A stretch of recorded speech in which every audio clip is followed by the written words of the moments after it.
Welcome, everyone. I am Sophia, the AI assistant who will be hosting this presentation for Collaborate Session 5.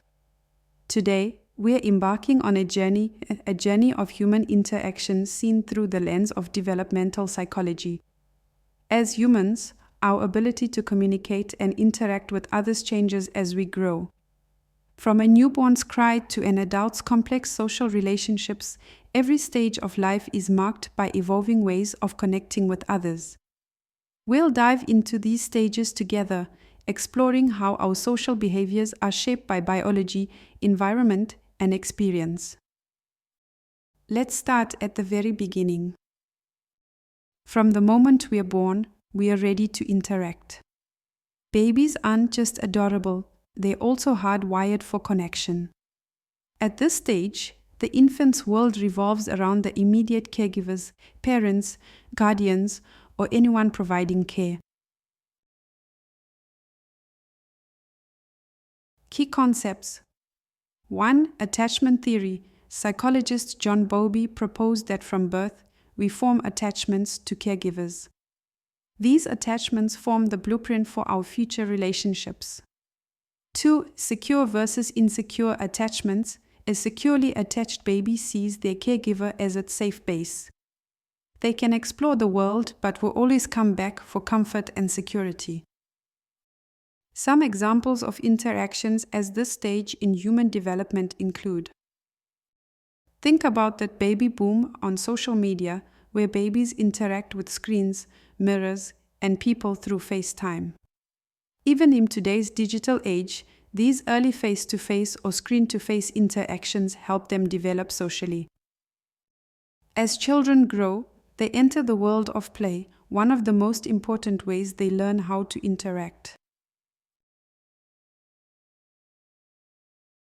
Key concepts. 1. Social play. This is where kids start to learn social roles and rules. Games like tag or house aren't just fun, they're also teaching lessons about cooperation, competition, and leadership.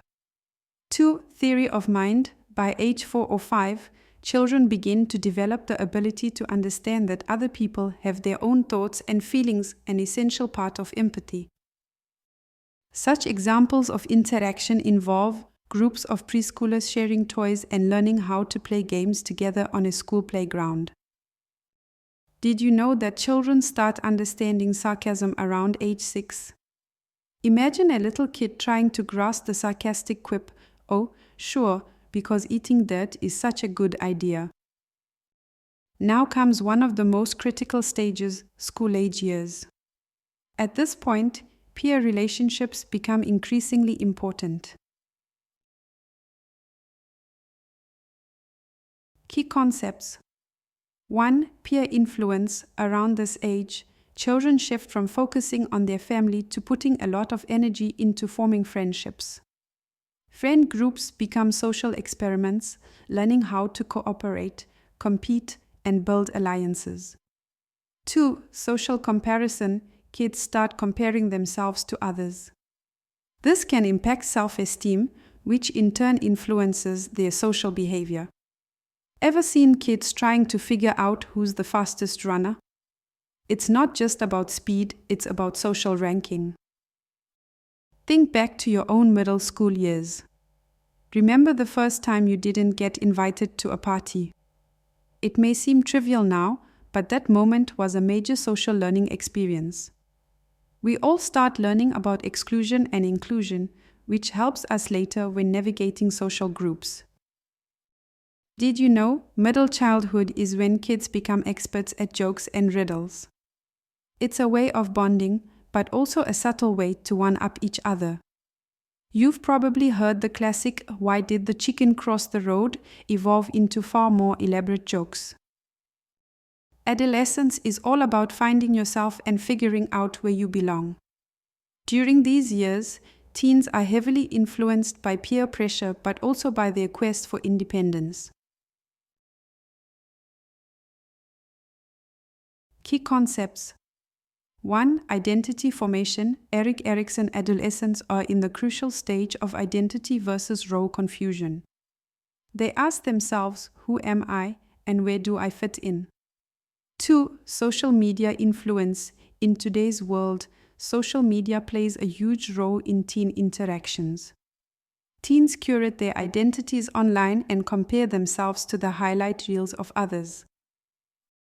Teenagers today have to deal with a unique challenge: online personas. The pressure to maintain a certain image online adds a new layer to social interaction. How do you act in real life versus how you act on Instagram or TikTok? Adulthood is where things get serious. We build romantic relationships, professional networks, and deep friendships. Key concepts. 1. Intimacy versus isolation. Erik Erikson. In early adulthood, we are faced with the challenge of forming intimate relationships. Whether romantic or platonic, this stage is about creating meaningful bonds. 2. Workplace dynamics. Interactions at work can mirror schoolyard dynamics, but now the stakes are higher. Navigating professional relationships, managing conflict, and showing empathy in leadership roles are key. Think of TV shows like The Office or Parks and Recreation. They brilliantly highlight the complexity of adult social dynamics in the workplace. There's competition, collaboration, awkwardness, and sometimes deep connections, all unfolding in a professional setting. Throughout life, human interaction is at the core of our existence.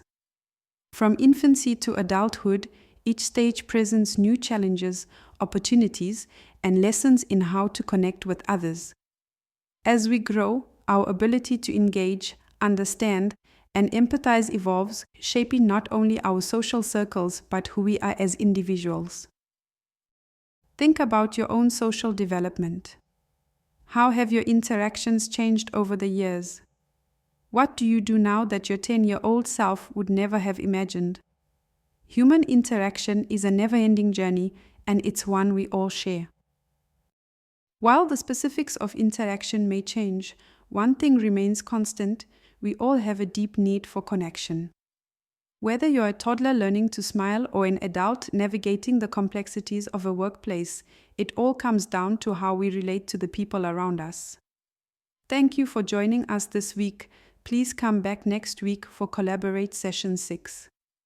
Have a great day.